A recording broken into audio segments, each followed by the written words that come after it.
How are you doing today? Did you de-stress this weekend? Did you play? Did you do anything fun or exciting? Put it in the chat. Share with me what you did this weekend to de-stress, to renew, to play, to increase the quality of your life, to add joy, play, satisfaction. What did you do?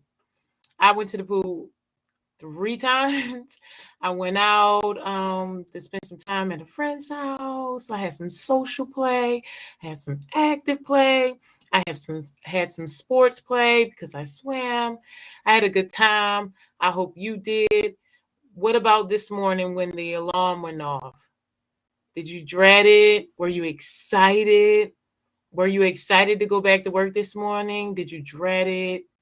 If you dread it, let's work on that. Let's make some improvements, some changes. Let's manage our stress so we can love work again. Because work is where we add our purpose, creativity, and all of the things that add or help grow and develop us, right? So we want to bring our best selves there. So how can we manage our stress to make sure that we enjoy what we're doing and we're not dreading it come Monday morning? I've been there. Not a great feeling. So today we're going to have our stress chat, stress management and well chat. Where do you live? I live in Raleigh. So share with me in the chat where you live, and I'm going to get started in 1 minute. Just want to give people a little bit of time to come in, and I'll get started. I live in Raleigh, North Carolina. I'm feeling a little eager today, but I woke up excited. So good thing. Okay, I'll get started. I am Ebony Davenport in IT stress management. I show people how to utilize fund management solutions to decrease stress and counter burnout so that they can be happier, healthier, and well balanced. I use over 50 tips, tools, tricks, and techniques to manage stress.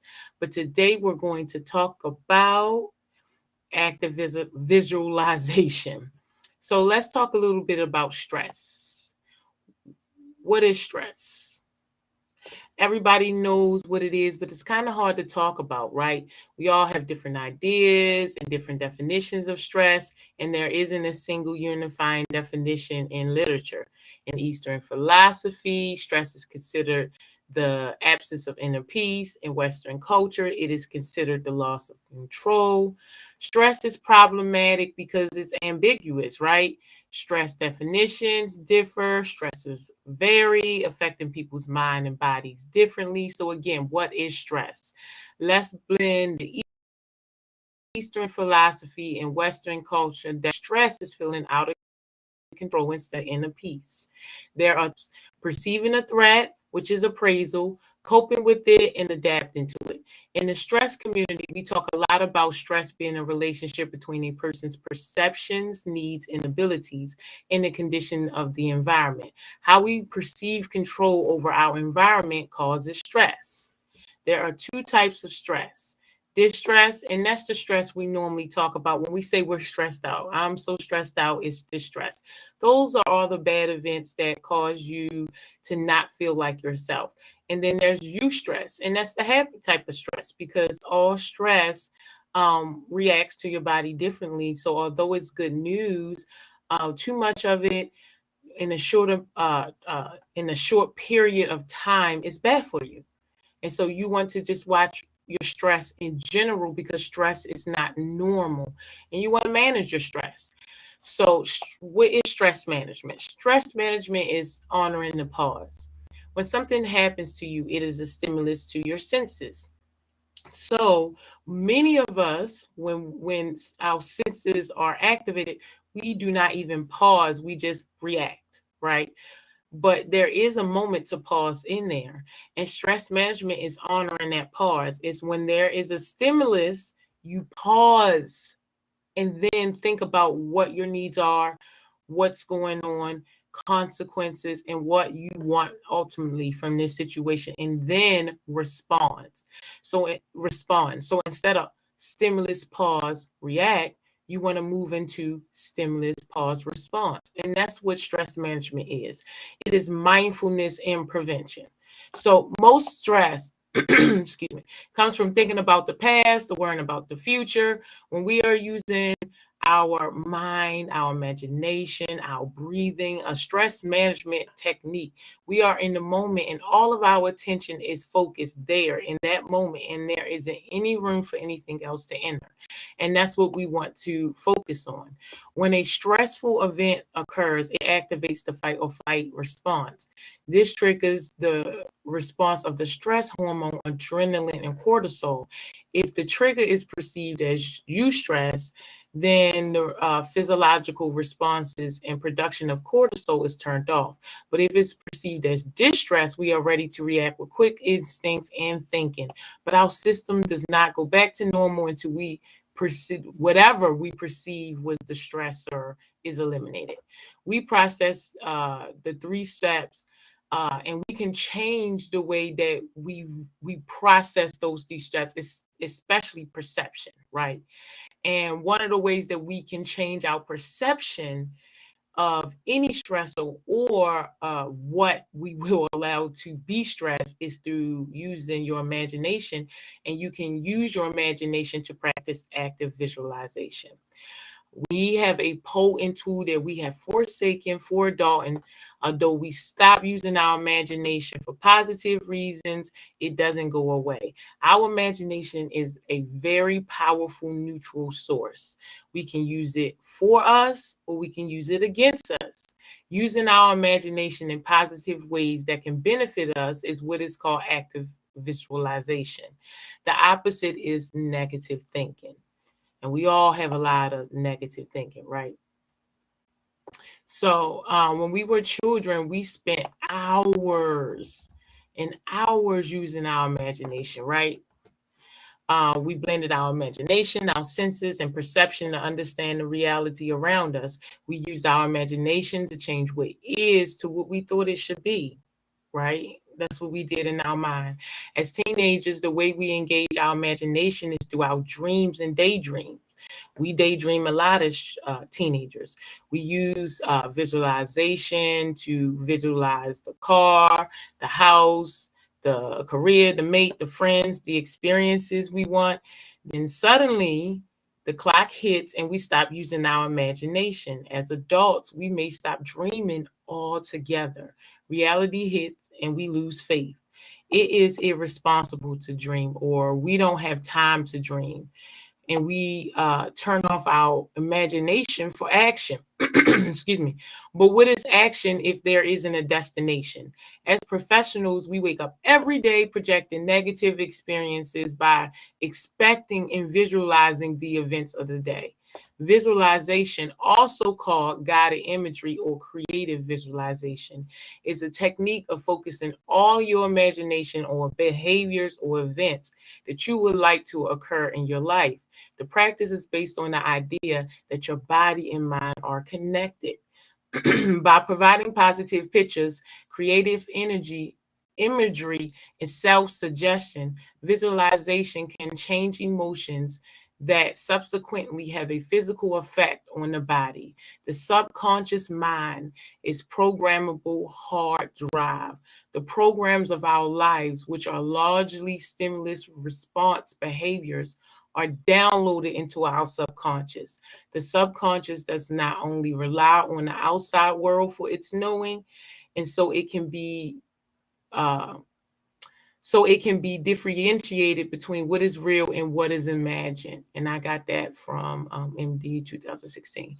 Another quote is, I always had a passion for flashing. Before I had it, I closed my eyes and imagined the good life. That was Kanye West, practicing active visualization. To accomplish great things, we must first dream, then visualize, then plan, believe, and act. And that was Alfred A. Montepert. And then the last one, everything I make as a producer, I visualize it as a DJ first. And all of those beats, I test them as a DJ. And that was David Guetta. So active visualization is a very powerful tool, and many people do use it. The world we live in came from someone's imagination. Thought is the first creation, and form is the second creation. Therefore, everything that we see was born in imagination first and came into fruition through play. Play is very crucial to our society, not work. James Michener said, "The master in the art of living makes little distinction between his work and his play, his labor and his leisure, his mind and his body, his information and his reaction, his love and his religion. He hardly knows which is which. He simply pursues his vision of excellence at whatever he does, leaving others to decide whether he is working or playing. To him, he's always doing both." And I recommend living that way, because it's not an either or. You don't have to be an adult or a child. Humans, mammals are forever juvenile. We're built to benefit from play at all ages, and we grow and develop and learn and adapt from play. So we should continue to play. Everything that we know came from play, a certain type of play, or a combination of certain types of play, but definitely play. And so instead of using our imagination now to visualize all the bad things that happen, or all of the things that we dread throughout the day, or like if you dreaded going to work this morning, what if you use your imagination in a positive way and visualize all of the beautiful, fun, playful, productive, efficient things that you want to happen in the day?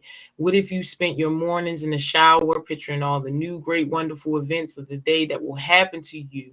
Imagine the manager or the supervisor you want. Imagine the work environment you want, the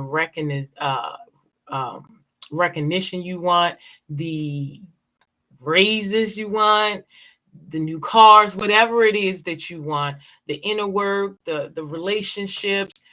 What if you visualize them happening in a positive way?